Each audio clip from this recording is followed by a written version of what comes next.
함께 나누실 성경 말씀 느헤미야 2장 11절에서 20절의 말씀입니다.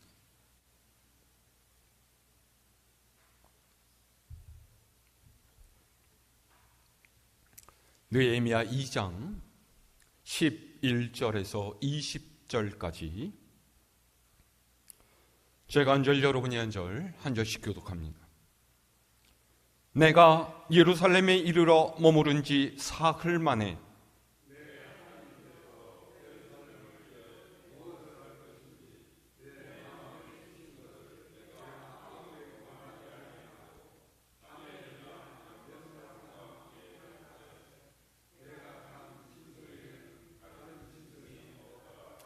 그 밤에 골짜기 문으로 나가서 용정으로 분문에 이르는 동안에 보니 예루살렘 성벽이 다 무너졌고 성문은 불탔더라.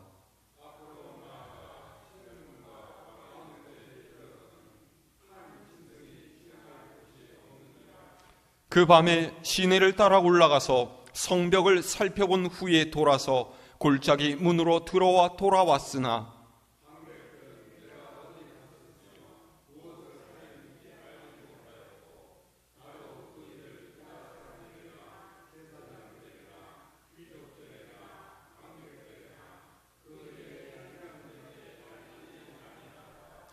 후에 그들에게 이르기를 우리가 당한 곤경은 너희도 보고 있는 바라. 예루살렘이 황폐하고 성문이 불탔으니 자 예루살렘 성을 건축하여 다시 수치를 당하지 말자 하고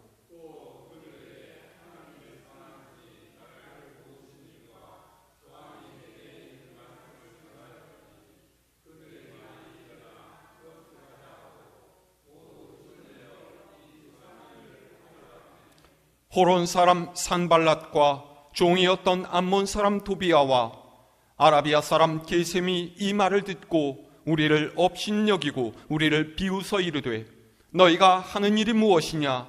너희가 왕을 배반하고자 하느냐 하기로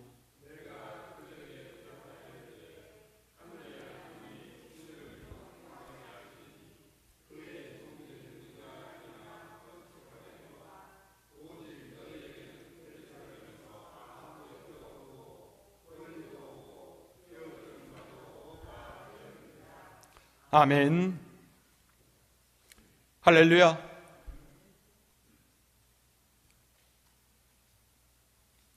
들어보셨는지 모르겠는데 요즘 세대가 쓰는 말 중에 중꺽마라는 말이 있습니다. 중꺽마 들어보셨어요? 줄임말인데요. 중요한 것은 꺾이지 않는 마음, 이런 뜻입니다. 한 글자씩 따서 중꺽마. 꺾이지 않는 마음, 이라는 것이 도대체 무엇일까요? 꺾이지 않는 마음이라는 것은 자신이 목적하는 바를 향한 굳센 의지와 신념을 상징합니다. 나는 해낼 수 있다라는 자신감과 스스로를 믿는 마음이죠. 그런데 이 의지와 신념이 그저 생각한다고 하루아침에 생겨나는 것은 아닙니다. 자신을 갈고 닦으며 준비해 온 사람, 그 목적을 오래전부터 마음에 품고 그것을 이루기 위해서 부단히 노력한 사람에게만 생겨나는 거예요. 성경의 많은 인물들 가운데 누구보다 이 의지와 신념을 잘 보여주고 있는 사람이 오늘 우리가 읽은 말씀 중에 나오는 느헤미야입니다. 느헤미야는 남유다가 멸망한 후 바벨론으로 끌려온 유대인의 후손으로서 페르시아 왕의 술관원이라는 제법 높은 자리까지 올라간 사람이었죠. 그리고 비록 몸은 페르시아에 있었지만은 그는 자신이 유대인이라는 사실과 여호와 하나님을 섬기는 사람이라는 것을 단 한순간도 잊지 않았어요. 그런 그가 성벽이 무너진 채 힘겹게 살아가고 있는 예루살렘 사람들의 비참한 상황을 전해 듣고서 참담한 심정으로 하나님께 기도하면서 예루살렘으로 가기를 소망했어요. 편하게 왕 옆에서 시중이나 들면서 궁궐의 생활을 누려도 될 텐데 굳이 그는 고생문이 활짝 열려있는 예루살렘으로 가려고 합니다. 왜입니까? 하나님을 사랑하고 민족을 사랑하는 마음이 그에게 있었기 때문이에요. 내가 페르시아에서 출세해서 이렇게 잘 살고 있는 것은 하나님께서 나를 돌보셨기 때문이고 그분의 일에 쓰시려고 하시는 것이다 라는 사명의식이 있었다라는 거죠. 여러분, 이게 중요하지 않습니까? 내가 평안하고 아무런 문제도 없고 많은 것을 누리고 있는 것은 하나님께서 내게 복과 은혜를 주셨기 때문이에요. 그러면 이것을 가지고 어떻게 하나님을 위해 살아야 할까 하는 생각을 해야 해요. 그저 얼씨구 좋다, 내 한 몸만 챙기며 살 것이 아니라 이것을 통해서 하나님께서 내가 무엇 하기를 바라고 계시는지를 고민하고 행동해야 한다라는 말입니다. 그것이 하나님의 뜻대로 살아가려는 그리스도인의 삶의 자세인 거예요. 오늘 말씀은 바로 느헤미야가 예루살렘에 도착한 직후의 상황을 설명하고 있습니다. 아닥사스다 왕의 허락을 받아낸 느헤미야는 모든 준비를 마치고 길을 떠나서 예루살렘에 도착했어요. 꿈에도 그리던 예루살렘이었을 거예요. 그리고 그는 페르시아의 왕궁에서부터 생각하고 기도했던 일들을 예루살렘에서 이루어가는 첫 발자국을 조심스럽게 내디뎌. 자, 오늘 말씀 11절에서 14절까지 우리 다시 함께 읽어볼까요? 11절로 14절 말씀입니다. 시작. 내가 예루살렘에 이르러 머무른 지 사흘 만에 내 하나님께서 예루살렘을 위해 무엇을 할 것인지 내 마음에 주신 것을 내가 아무에게도 말하지 아니하고 밤에 일어나 몇몇 사람과 함께 나갈새 내가 탄 짐승 외에는 다른 짐승이 없더라. 그 밤에 골짜기 문으로 나가서 용정으로 분문에 이르는 동안에 보니 예루살렘 성벽이 다 무너졌고 성벽은 불탔더라. 앞으로 나아가 샘문과 왕의 못에 이르러서는 탄 짐승이 지나갈 곳이 없는지라. 아멘. 그는 예루살렘에 도착하자마자 먼저 예루살렘의 형편을 살피는 일을 시작합니다. 피로도 제대로 풀리지 않았을 것 같은 사흘째 되는 날 밤에 자신의 신복들과 함께 나가서 예루살렘의 형편을 자세히 살펴보죠. 12절 상반절은 내 하나님께서 예루살렘을 위해 무엇을 할 것인지 내 마음에 주신 것을 내가 아무에게도 말하지 아니하고 밤에 일어나라고 했어요.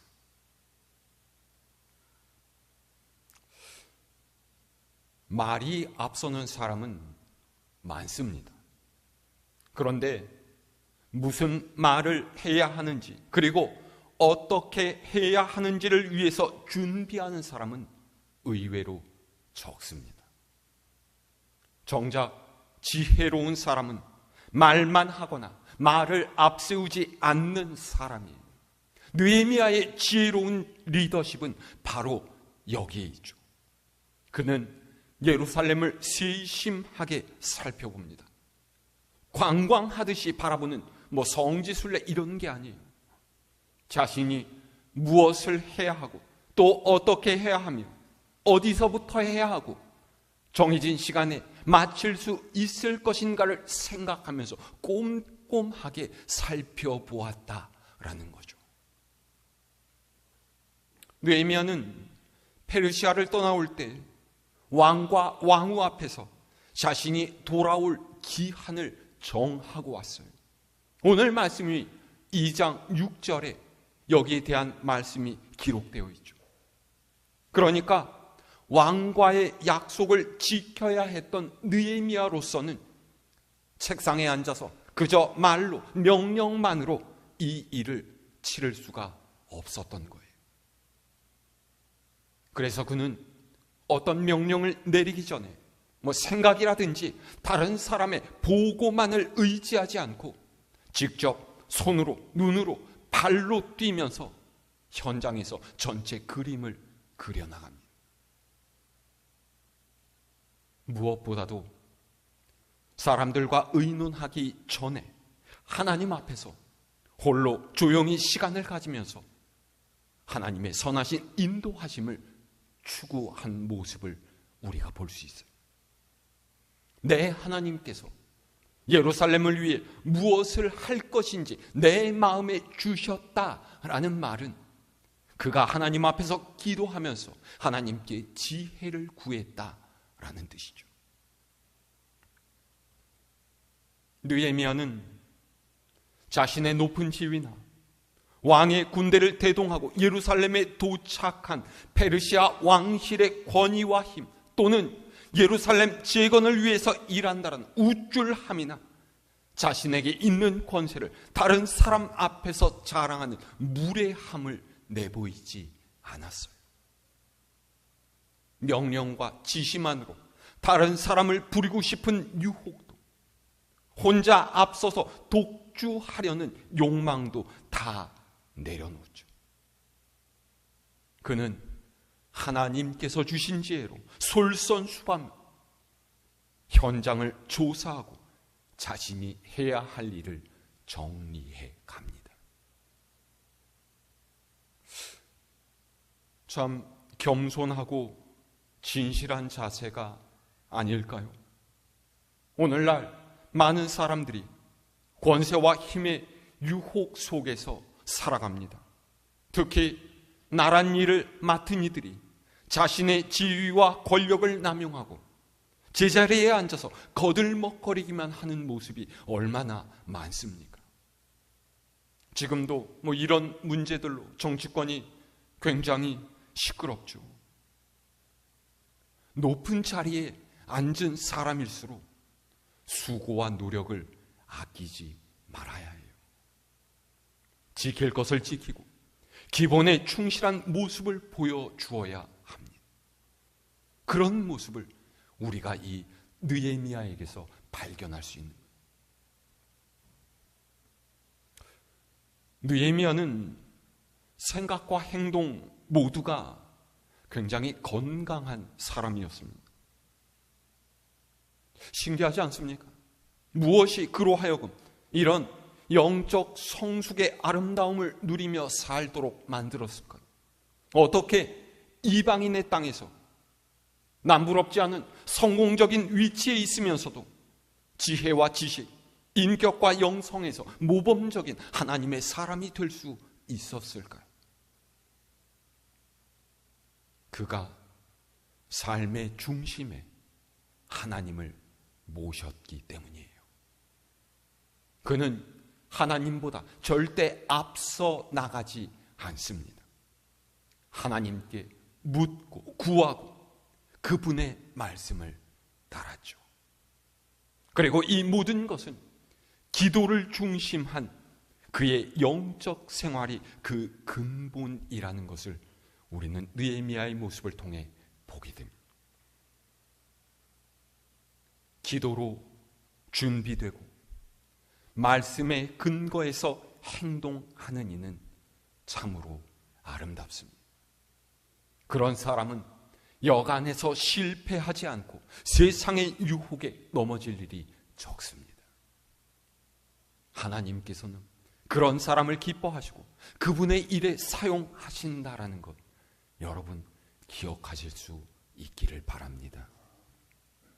자, 그리고 이 모든 준비를 마친 느헤미야가 마침내 예루살렘 성벽을 다시 중건하자는 계획을 발표해요. 16절에서 18절 말씀 함께 읽을까요? 시작. 방백들은 내가 어디 갔었으며 무엇을 하였는지 알지 못하였고 나도 그 일을 유다 사람들에게나 제사장들에게나 귀족들에게나 방백들에게나 그 외에 일하는 자들에게 알리지 아니하다가 후에 그들에게 이르기를 우리가 당한 곤경은 너희도 보고 있는 바라. 예루살렘이 황폐하고 성문이 불탔으니 자 예루살렘 성을 건축하여 다시 수치를 당하지 말자 하고 또 그들에게 하나님의 선한 손이 나를 도우신 일과 왕이 내게 이른 말씀을 전하였더니 그들의 말이 일어나 건축하자 하고 모두 힘을 내어 이 선한 일을 하려 하매. 아멘. 느헤미야는 이 일을 페르시아의 수산궁에 있던 때부터 기도하며 준비했어요. 그리고 예루살렘에 와서 직접 자신의 발로 돌아보면서 살펴보았죠. 그리고 그와 함께 있는 유다 사람들, 제사장과 귀족들, 그리고 방백들에게 예루살렘 성을 재건축하자 이야기합니다. 보세요.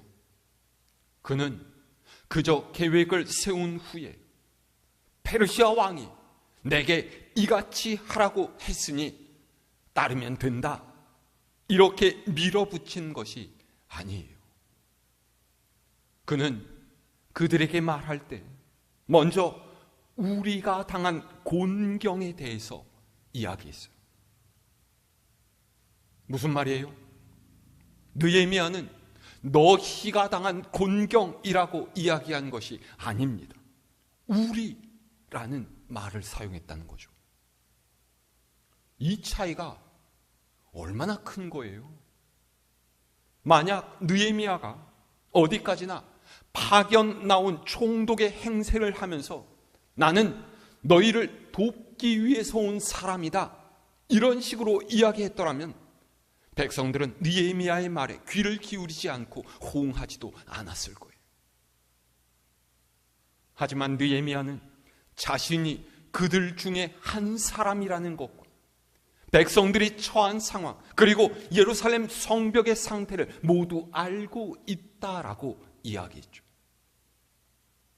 중요한 말 아닙니까? 성벽이 어떤 상태인지도 모르고 백성이 어떻게 살아가고 있는지도 모르면서 뭔가를 하자고 해서 어떻게 백성의 마음으로 움직이고 그들과 일을 같이 할 수가 있겠어요?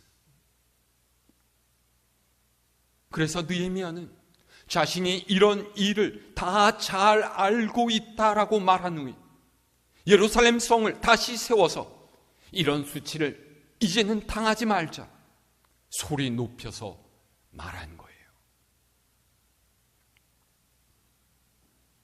하지만 만약에 느헤미야가 여기까지만 말했더라면 유대 백성들은 과거에 실패했던 경험을 떠올리면서 반 이상은 그러셔? 잘해보셔? 이렇게 이야기하고 집으로 돌아갔을지도 모릅니다. 그런데 느헤미야는요, 여기서 자신의 삶을 간증했어요. 자신이 이 일을 위해서 어떤 값을 지불했는지, 아닥사스다 왕의 대면에서 하나님께서 자신을 어떻게 도우셨는지를 전부 다 이야기했죠. 아마 느헤미야는 이 일이 사람의 힘과 능력에 달린 것이 아니라 하나님께서 이 일을 행해 가실 것이라는 확신을 가지고서 간증했을 거예요. 그리고 느헤미야의 확신 어린 간증은 백성들의 식어진 마음에 다시금 불을 붙였습니다. 믿는 사람의 마음을 뜨겁게 하는 것은 하나님의 역사하심에 대한 기대예요. 가망 없고 모두 다 힘들다, 어렵다 그렇게 생각하는 일일지라도 불가능이 없으신 하나님께서 이 일을 하실 것이다. 내게 역사하셨던 하나님께서 우리를 도우실 것이다. 느헤미야가 이런 말로 이미 식어진 이들의 마음에 불을 붙였다라는 거죠. 바로 이것을 위해서 느헤미야가 사흘을 기도하고 밤에 나가서 조사하고 또 고민했던 거예요. 느헤미야의 이 말을 듣고 사람들은 기대와 열정을 품게 되었습니다. 그래서 일어나 건축하자. 우리가 해낼 수 있다. 하나님께서 우리와 함께 하실 것이다. 그렇게 이 일을 시작하자고 결의하게 되었다라는 거죠. 보세요. 물론 느헤미야가 간절하고 힘있게 사람들에게 이야기를 했겠지만은 유대 백성들은 느헤미야를 보고서 그래 성벽 중건에 동참해야겠다 이렇게 결심한 것이 아니에요. 하나님께서 이미 이 일을 시작하셨다라는 믿음이 그들에게 생겨났기 때문인 거죠. 느헤미야를 통해서 그의 뒤에서 일하시는 하나님을 발견한 거예요.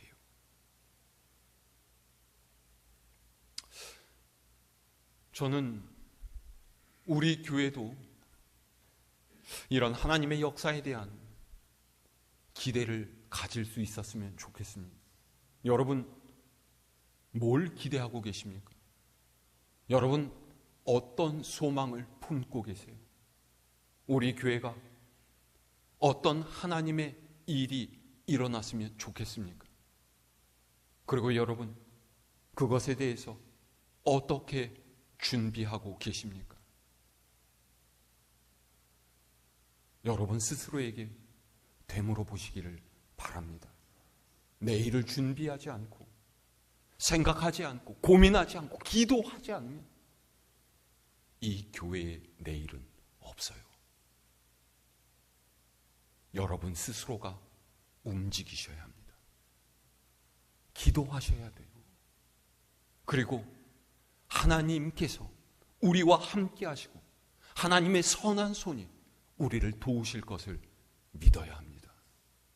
그럴 때 느헤미야에게 임하셨던 하나님의 놀라운 역사가 우리 교회에도 일어나게 될 줄로 믿습니다.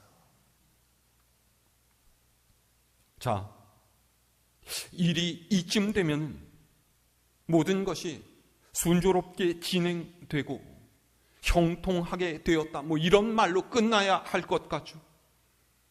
그래야 정말로 하나님께서 함께 하고 계시는구나, 이런 생각 들지 않겠습니까? 그런데 현실에는 여전히 하나님의 백성을 방해하려는 마귀의 세력이 존재하고 있어요. 자, 19절의 말씀 읽어볼까요?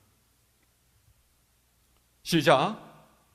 호론 사람 산발랏과 종이었던 암몬 사람 도비야, 아라비아 사람 기셈이 이 말을 듣고 우리를 업신여기고 우리를 비웃어 이르되 너희가 하는 일이 무엇이냐?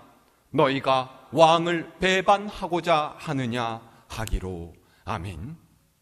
호론 사람 산발락과 암몬의 관리 도비야 그리고 아라비아 사람 기셈이 이 일을 듣고서 느헤미야와 유대인들을 업신여기면서 비웃 페르시아 왕을 배반하려 하느냐고 모함하려고 하죠.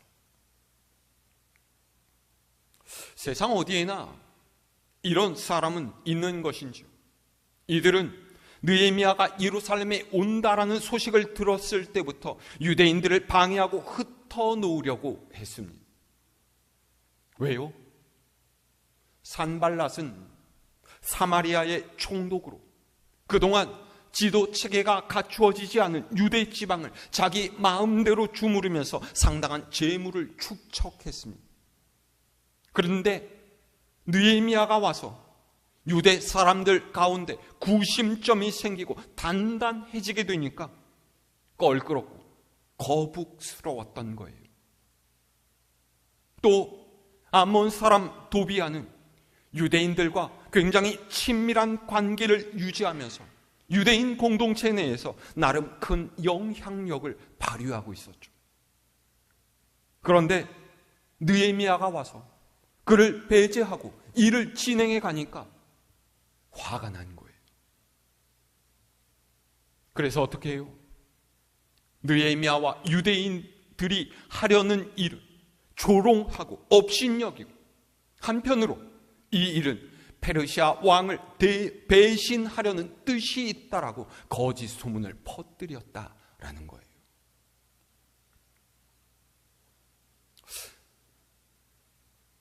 때때로 교회 안에도 이들처럼 하나님의 뜻을 가로막는 사람들이 있습니다. 이들은 자기 체면이나 자기 이익을 위해서 교회가 하는 일을 사사건건 방해하고 자기의 뜻대로 움직여 가려고 하죠. 그러면서도 그것을 하나님을 위해서 하는 일이다라고 해요. 이런 사람들이 있으면은 얼마나 힘들겠습니까?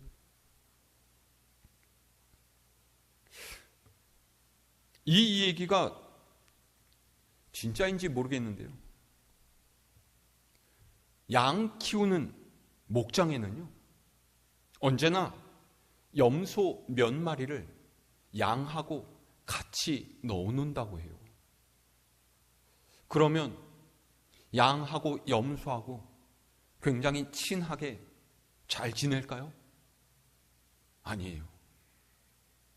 염소는 온순한 양보다 성질이 좀 고약하기 때문에 함께 있는 양들이 염소들에게 시달리고 좀 고생을 하게 되죠.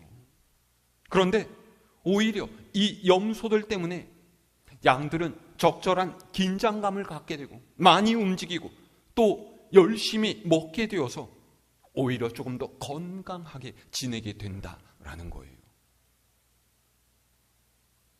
진짜인지 아닌지는 저도 잘 모릅니다. 들었기 때문에. 그래서 예전에는 왜 하나님께서는 거룩한 일을 하는 믿음의 공동체 안에 가끔씩 이런 염소 같은 사람을 넣어놓으실까? 그렇게 생각하면서 이 염소 같은 인생이라 느껴지는 사람을 만나면 이런 한숨만 내쉬고 가슴이 답답해 했는 그랬는데, 제가 이야기를 듣고 난 다음에 생각을 바꿔서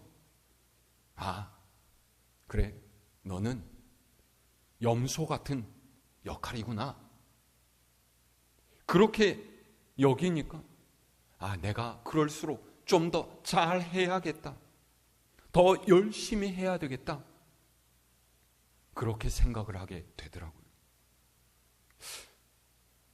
생각이 바뀌니까 말도 바뀌고, 말이 바뀌니까 마음이 바뀌고, 또 마음이 바뀌니까 행동이 바뀌는 놀라운 일이 이렇게 일어나게 되더라고요. 그런데 염소가 개과천선한다고 해서 양이 되지는 않습니다. 염소는 염소일 뿐이고 양은 양이죠. 우리가 사는 세상이 연습해보고 사는 인생이 아니라 단 한 번뿐인 인생인데, 내가 염소 역할을 하면서 쓰이다가 용도가 끝나서 폐기된다면 얼마나 서럽겠습니까? 염소는 뭐 이래도 저래도 불쌍한 인생이에요. 염소가 아닌 양으로 살아야 되지 않겠습니까? 자, 염소 역할을 하고 있는 이 산발락과 도비아 일당에게 느헤미야가 어떻게 대하고 있어요? 20절 말씀 함께 읽을까요? 시작. 내가 그들에게 대답하여 이르되 하늘의 하나님이 우리를 형통하게 하시리니 그의 종들인 우리가 일어나 건축하려니와 오직 너희에게는 예루살렘에서 아무 기업도 없고 권리도 없고 기억되는 바도 없다 하였느니라. 아멘. 느헤미야는 이들의 조롱과 협박에 굴하지 않습니다. 그는 이 일은 오직 우리가 할 것이다. 너희와는 아무런 상관이 없다. 그러니 너희는 예루살렘에서 어떤 기업도 어떤 권리도 없고 기억하는 이도 되지 못할 것이다. 단호하게 못을 박습니다. 느헤미야가 이렇게 담대하게 이야기하는 근거가 무엇입니까? 하나님께서 우리를 형통케 하실 것이다 라는 거예요.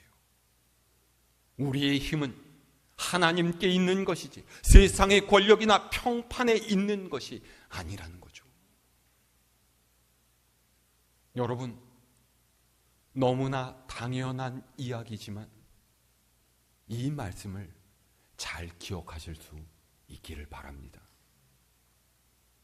믿는 이의 소망은 언제나 하나님께 있는 거예요.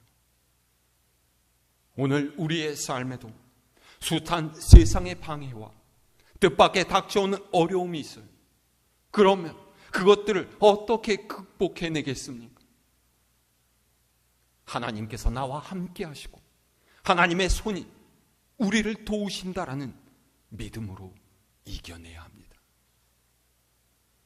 내 일상의 삶에서 하나님께서 주신 사명을 감당하고 말씀과 기도로 그 일을 준비하며 하나님께 요긴하게 쓰임받는 여러분 되시기를 바랍니다. 흔들리지 않는 굳건한 믿음을 가지고 하나님의 충성스러운 일꾼으로 살아가는 저와 여러분 모두가 될 수 있기를 우리 주님의 이름으로 축원합니다.